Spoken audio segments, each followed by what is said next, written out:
ಅಂದ್ರೆ ಆ ಗುಂಡಿ ಬಿದ್ದಿರ್ತಕ್ಕಂತ ಫೋಟೋ ಹಾಕ್ತಾರ, ಅದ್ರ ಪಕ್ಕದಾಗ ಶಾಸಕರ ಫೋಟೋ ಹಾಕ್ತಾರ. ಓಕೆ, ನಾವೇನು ಉತ್ತರ ಕೊಡ್ಬೇಕು ಅಧ್ಯಕ್ಷರೇ? ನಾವು ಸಂತೋಷ ಜನಕ್ಕೆ ಅಂತಂದ್ರೆ ನಾವು ಹೋಗಿ ಅಂತಂದ್ರೆ ದೊಡ್ಡ ದೊಡ್ಡ ಭಾಷಣಗಳನ್ನ ನಾವು ಮಾಡಿ ಬಂದಿರ್ತೀವಿ. ಅಟ್ಲೀಸ್ಟ್ ಅಂತಂದ್ರೆ ಅದು ಏನಾಗಿದೆ ಅಧ್ಯಕ್ಷರಂದ್ರೆ 26 ನೋಟಿಸ್ ಕೊಟ್ಟಿದ್ದಾರೆ ಅಧ್ಯಕ್ಷರೇ ನ್ಯಾಷನಲ್ ಹೈವೇದವ್ರು ಏಜೆನ್ಸಿದವ್ನು ಏನಾಗಿದೆ ಅವ್ನು ಲೆಟರ್ ಕೊಟ್ಬಿಟ್ಟಿದ್ದಾರೆ, ನನ್ನ ಕೈಲಿ ಮಾಡೋದಾಗಂಗಿಲ್ಲ ಅಂತ ತಿಳ್ಕೊಂಡು. ಏಜೆನ್ಸಿದವ್ರು ಹಿಂಗ್ ಹೇಳ್ತಾರೆ, PWDದವ್ರಿಗೆ ಕೇಳಿದ್ರೆ ಇಲ್ಲ ನಾವು ಮಾಡ್ತೀವಿ ಅಂತ ತಿಳ್ಕೊಂಡು ಹೇಳ್ತಾರೆ. ಜನಕ್ಕೆ ನಾನು ಉತ್ತರ ಕೊಡ್ಲಾರ್ದ ಪರಿಸ್ಥಿತಿ ಆಗ್ಬಿಟ್ಟಿದೆ. ಓಕೆ, ಇನ್ನ ಒಂದ್ ಏನಾಗಿದೆ ಅಧ್ಯಕ್ಷರೇ ಅಂತಂದ್ರೆ, ನಮ್ಮಲ್ಲಿ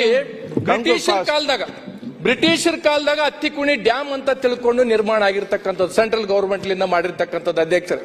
ಸೌದಾಗರ ಡ್ಯಾಮು ಹತ್ತಿಕುಣಿ ಡ್ಯಾಮ್ ಅಂತ ತಿಳ್ಕೊಂಡು ಆ ಭಾಗದಾಗ ಕಾಲುವೆಗೆ ಮೇಂಟೆನೆನ್ಸ್ಗೆ ಅಧ್ಯಕ್ಷರೇ KNL ಇದೆ, ಮೇಂಟೆನೆನ್ಸ್ಗೆ ಅಂತಂದ್ರೆ 6 ಲಕ್ಷ ಕೊಡ್ತಾರ. 6,000 ಎಕರೆ ಅಂತಂದ್ರೆ 6 ಲಕ್ಷ ಎಕರೆಗೆ ಅಂತಂದ್ರೆ ಜನಗಳಿಗೆ ನೀರು ತುಂಬಿಸ್ತಕ್ಕಂಥ ಪ್ರಾಜೆಕ್ಟ್ಗಳಿದೆ. ಮಾನ್ಯ ಮುಖ್ಯಮಂತ್ರಿಗಳು ಯಾವತ್ತೂ ನಮ್ಗೆ ಕರೆದು ಅಂತಂದ್ರೆ ಬಹಳ ಪಾಸಿಟಿವ್ ಆಗಿ ಗೌರವಾನ್ವಿತವಾಗಿ ಮಾತಾಡಿದ್ದಾರೆ, ಆದ್ರೆ ಅನುದಾನ ಕೊಟ್ಟಿಲ್ಲ ನಮಗೆ.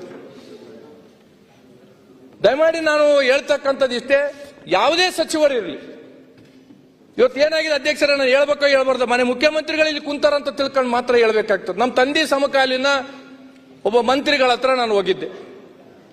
ಅವ್ರು ನನಗೆ ಗೊತ್ತಿದ್ದು ಕೇಳಿದ್ರ ಗೊತ್ತಿಲ್ಲ, ನಾನು ಇದು ಟೀಕೆ ಮಾಡ್ತಾ ಇಲ್ಲ. ಈ ರೀತಿ ವ್ಯವಸ್ಥೆ ಆದ್ರೆ ಬರ್ತಕ್ಕಂಥ ಪೀಳಿಗೆ ಯಾರು ರಾಜಕೀಯಕ್ಕೆ ಬರಂಗಿಲ್ಲ.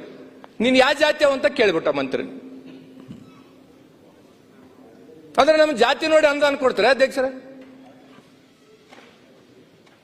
ಓಕೆ, ನನ್ನ ಮನಸ್ಸಿಗೆ ಯಾವ ರೀತಿ ಆಯ್ತು ಅಂತಂದ್ರೆ, ನಮಗ್ ಜನ ಏನ್ಪತ್ತಂದ್ರೆ 73,000 ಓಟ್ ಹಾಕಿ ಕಳಿಸಿದಾರೆ ಅಧ್ಯಕ್ಷರೇ. ಗುರುಮಿಟ್ಕಲ್ ಮತಕ್ಷೇತ್ರದಾಗ ನನ್ನ ಜಾತಿ ನೋಡಿ ಓಟ್ ಹಾಕಿಲ್ಲ ಅಧ್ಯಕ್ಷರೇ. ಆಯ್ತು, ರಾಜ್ಯಕ್ಕೆ ಹೇಳಿದ್ರಲ್ಲ, ಹೇಳ್ಬೇಕಿಲ್ಲ ಬೇಡ? ಆಯ್ತು ಅಂದ್ರೆ ಹೇಳಿದ್ದೀರಿ, ವಿಶ್ಲೇಷಣೆ ಬೇಡ, ಟೈಮ್ ಇಲ್ಲಲ್ಲ, ವಿಷಯ ಹೇಳಿದ್ದೀರಿ. ಹೌದಾ? ಸರ್, ಏನಾಗಿತ್ತು ಅಧ್ಯಕ್ಷರೇ ಅಂದ್ರೆ, ಮಾನ್ಯ ಮಂತ್ರಿಗಳು ನನಗೆ ಯಾವ ಜಾತಿ ಅಂತ ತಿಳ್ಕೊಂಡು ಕೇಳಿದ್ಮೇಲೆ ಇವ್ರ ಕೆಳಗಿರ್ತಕ್ಕಂಥ ಅಧಿಕಾರಿಗಳು ನನ್ನ ಯಾವ ಜಾತಿ ಅಂತ ತಿಳ್ಕೊಂಡು ನೋಡ್ತಾರ.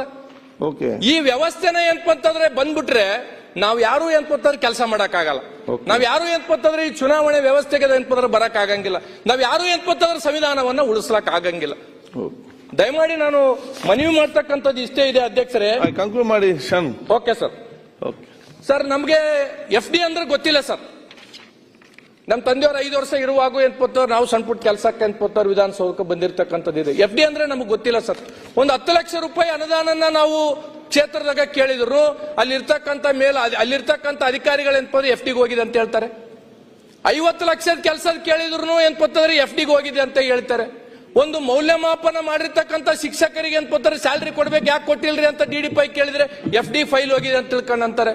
ಸರ್, FD ಫೈಲ್ನಾಗ ಎಷ್ಟು ಬಿದ್ದಾವ ಅಂತ ತಿಳ್ಕೊಂಡು ಯಾರೋ ಒಬ್ಬ ಆಫೀಸರ್ಗ ನಮ್ ಕಮಿಟಿದಾಗ ಕೇಳಿದ್ರೆ, ಈ ಸರ್ಕಾರ ಬಂದ ಮೇಲೆ ವಿಧಾನಸೌಧ ಎಷ್ಟಿದೆ ಅದಕ್ಕಿಂತ ಹೆಚ್ಚು ಏನ್ಪಂತಾರೆ FDದಾಗ ಫೈಲ್ ಆಯ್ತು ಮಾತಾಡುವ.